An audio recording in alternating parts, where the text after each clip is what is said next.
Publish হবে যদি দেখেছি কোন বৈধ ভোটারের সাংবিধানিক অধিকার আর্টিকেল 26 ভায়োলেট করেছে ইলেকশন কমিশন অফ ইন্ডিয়া, এই অফিস দায়িত্বশীল অফিসারদের নিয়ে আপনাকে আমি বলে যাচ্ছি, ওই একটা সিঙ্গেল ভোটারের জন্য দিল্লিগামী সুপ্রিম কোর্টের ফ্লাইট নওশাদ সিদ্দিকী ধরবে, আইএসএফ ধরবে, আপনাদের ভাইজান বড়ভাইজান পিরজাদ আব্বাস সিদ্দিকীর সহযোগিতাতে সুপ্রিম কোর্টে গিয়ে আমরা সিঙ্গেল ভোটার হয়েও লড়াই আমরা করব।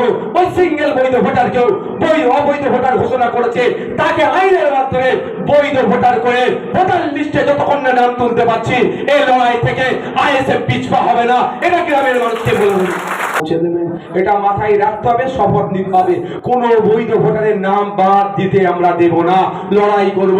আপনাদের জানিয়ে যায় এখানে সে দলিত হতে পারে, আদিবাসী হতে পারে, মুসলমান হতে পারে, নমশূদ্র হতে পারে, মতুয়া হতে পারে, দেখার দরকার নেই কারো বৈধ ভোটারের যদি কোন সরকার এসিসিআই কোন রাজনৈতিক চক্রান্তের শিকার হয়ে বা কোন বিএলও গুলো কোন রকম বদমাইশি করে কারো একজনের যদি নাম বাদ করে কেউ তার পাশে থাকলো না থাকলো দেখার দরকার নাই। Naushad Siddiqui Indian secular front তাদের পাশে থাকবে, তাকে বৈধ সে বৈধতাকে তার ভোটের বৈধতা যে আছে সেটা প্রমাণ আমরা করে ছাড়বো। আপনাদের বলি ভয় পাবেন না, খসড়াতে ধরুন না নাম আসেনি, অভিযোগ করার জায়গা আছে, শুনানি হবে, ফাইনাল লিস্ট 7ই ফেব্রুয়ারি পাবলিশ হবে। আমি তাও বলে দিচ্ছি তখন কি করতে হবে, কিভাবে অ্যাপ্লিকেশন করতে হবে তাও বলবো, কিন্তু জাস্ট আমি ভয়টা ভাঙিয়ে দিয়ে যাচ্ছি। আর ফাইনাল লিস্টে আপনার নাম নেই তাহলে কি হবে? ফাইনাল লিস্টে নাম নেই, আমি এতটুকু বলে যাচ্ছি। 2002 এর ফাইনাল লিস্টে অনেকের নাম ছিল না, 2003 এর ফাইনাল লিস্টে তোমাদেরই তো নাম আছে, বলো তাহলে তোমাদের 2002 এর ফাইনাল লিস্টে নাম ছিল না, তারা ভোট দিতে পারছো তো পরে। এই ভোটার লিস্টে নাম কেটে যাওয়া মানে দেশ থেকে চলে বেনাগরিক হয়ে গেলাম এটা নয়।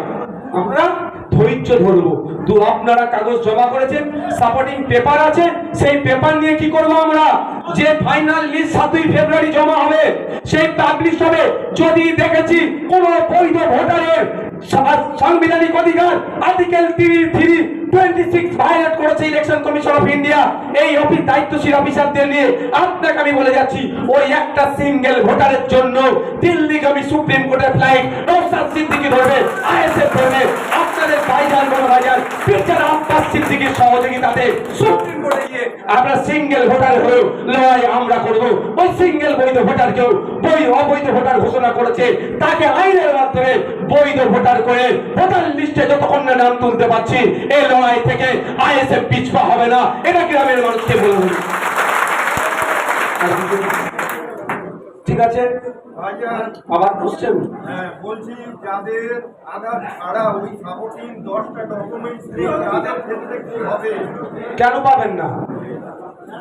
আধার ছাড়া যাদের আধার কার্ড কে অ্যালাউ করেছে আপনি দেখেননি?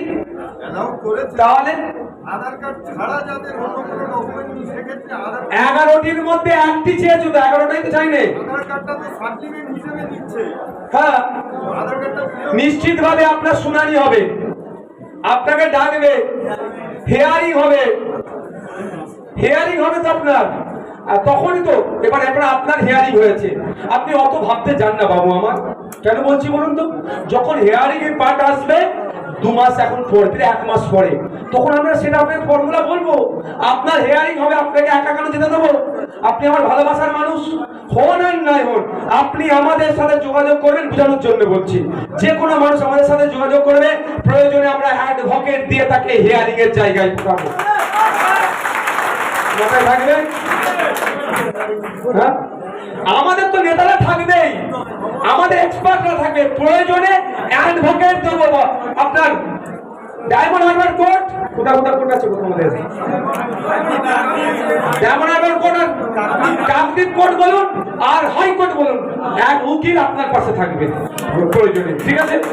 আর আমরা কথা আর কাজে দেখিলাম আমাদের হয়েছে ভাই, হবে না, এটা ভরসা করেন তো?